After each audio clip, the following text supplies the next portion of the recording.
Hey guys, this is David from Team Woven, and I'm here giving you my Subterror deck profile.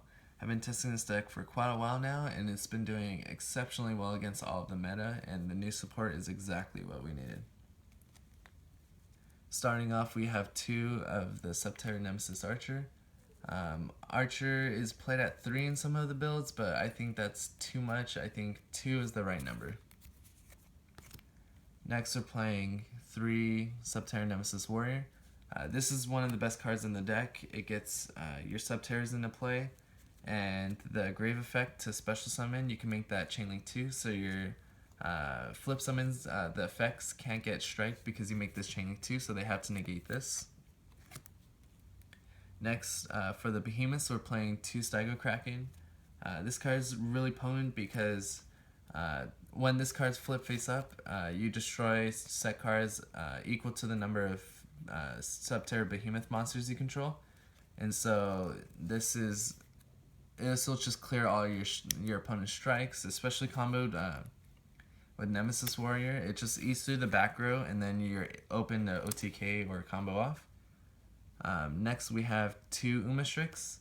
This is the best on-field monster to control with because you combo this with Terror Trace, so you're constantly banishing your opponent's monsters, especially on their turn. That's super powerful, and banishing like pendulum monsters so they can't reoccur, and like the ABC pieces that they need is super powerful. For the last Behemoths, we're playing the 1 of the 10 and then 2 of the 12. Stalagmo, the 10, you could get the effect off still, but it's not as useful as the level 12 now. These are all used as fodder for the ritual summon for the Prediction Princess Territory.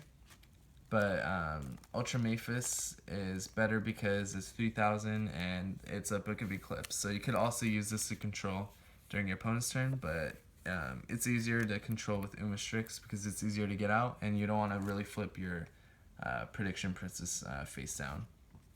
Speaking of which, we're playing 2 Territory.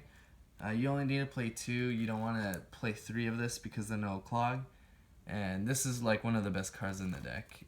It lets you special summon whatever you use for the ritual summon of it, and it's just super hard to get around when you're constantly flipping during your turn and your opponent's turn. And then this spicy tech, suggested by Chris Lopez, shout out to you, one of our team members, is Malefic Cyber End Dragon. You're playing the Hidden City, which is your own field spell, and then you're playing against ABCs and other, like ABCs is always going to have Union Hanger, so this thing will always be live.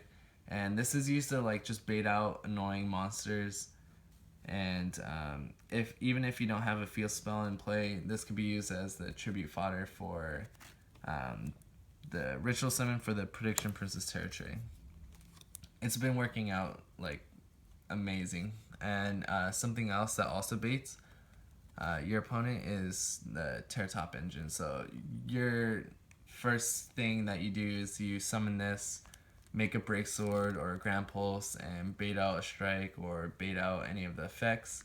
And this also makes MX Saber Invoker, which brings out your Nemesis Warrior from the deck, which is super crucial because you want to get that card in play as soon as possible. Then next for the spells, we're playing 3 of the Hidden City. This is super important because it searches any of the Subterrors. It lets you flip them face up, and then during your opponent's turn, it also provides battle phase protection. And so we're playing 2 Terraforming, so you can see it often. This card can only be activated once per turn, so that's why I'm not playing 3 because you don't want to see it too much. You could see multiples of it, and the extra copy will be dead for that turn, but it'll still be good for next turn, but you don't want to see this in multiples. That's why I'm not playing 3 Terraforming, but you do want to see it, so I think that's the right ratio. Next, I'm playing 3 Pre-Prep and then the 2 Prediction Ritual because you want to see the ritual as fast as you can. Then we're playing 3 Desires. You kind of have to make the deck as fast as you can, make it function as fast as you can, and Desiring is like not the end of the world in this deck. You're playing 2-ofs of mostly everything. A lot of them are 3s. So Desiring, you could combo off and then just Desires into the last trap, and then that just like solidifies your board. 2 Instant Fusion. This is a super good card going first or second. This could help you make the Rafflesia to solidify your first turn board, or you could make Castel or the Lightning going second. It's just a super potent card. And then for the last 2 spells, we're playing Soul Charge and Regeki. And then I'm playing 6 traps. I'm playing 2 Dimensional Barrier, 1 Treacherous Trap Hole, 1 Floodgate Trap Hole, 1 Vanities, and 1 Solemn. The Solemn and Vanities are kind of self-explanatory, but I'm playing Floodgate because it synergizes with your deck, because you can flip something from your opponent's face down, and then Archer could shuffle it back into the deck when it attacks. A lot of people aren't really expecting Treacherous. They're kind of playing around losing 1 monster when they see Rafflesia, but then when you Treacherous for 2, then that could set them back. And then you can main deck Barrier just because you're mostly going to be controlling with your flip monsters with the Ritual, with Terror Trace. So if you call it Xyz or Fusions or anything like that, Pendulums, like it's not going to hurt you at all. So you could main deck 2. And then now for the extra deck, we're playing the Cyber End Dragon for the Malefic, Norden for Instant Fusion, the Utopia package because this is like one of the best cards in the extra deck, Rafflesia to help control,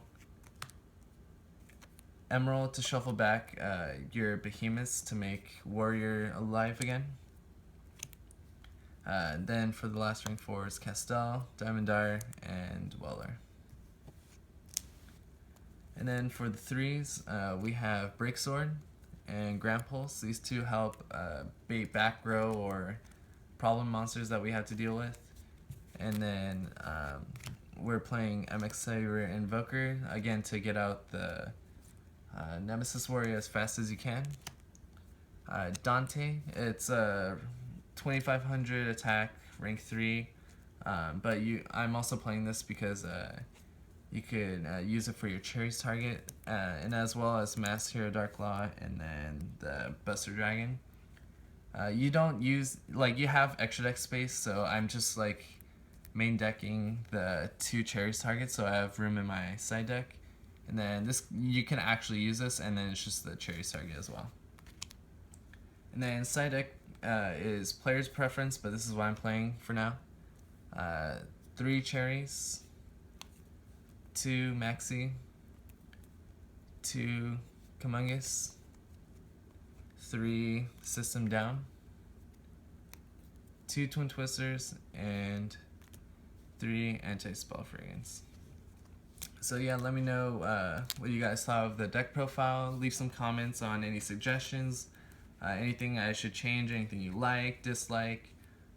There's not really like a set build for this deck, so there's always room for improvement. And then make sure to like and subscribe, and we'll come to you guys with more Yu-Gi-Oh deck profiles, videos, duels, and whatnot. And so this is David signing out.